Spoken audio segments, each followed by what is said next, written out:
Hi everyone and welcome to my channel, Kramer UIL Accounting Academy. Today we're going to focus on adjusting entries. Now make sure you watch the debit and credit calculation video. That will help you understand this a whole lot better. So we're going to talk about 3 accounts from the district test that we have to adjust. These are 3 assets.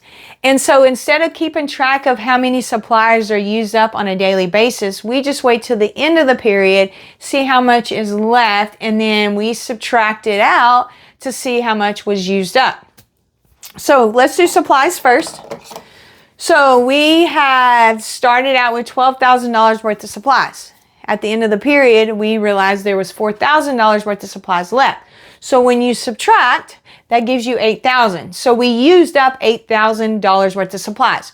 So we have to move that $8,000 out of supplies and into supplies expense. Now, in order to do that, because supplies is a debit, we have to take out $8,000. So we would have to credit supplies for $8,000 and move that money into supplies expense as a debit. And so now our debits and credits equal.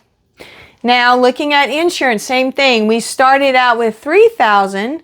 We have $1,000 left at the end of the period. So $2,000, because we subtract, has expired. So we need to take out that $2,000 by crediting prepaid insurance. And then we need to debit insurance expense because that's where it goes. Now, merchandise inventory. This is the inventory we have. So beginning of the year, we started out with $100,000 worth of inventory.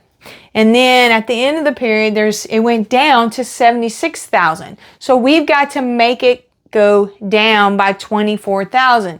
Because it's a debit, we need to credit it for $24,000. And the account we actually move that money into is what we call income summary. So we're going to debit income summary for $24,000.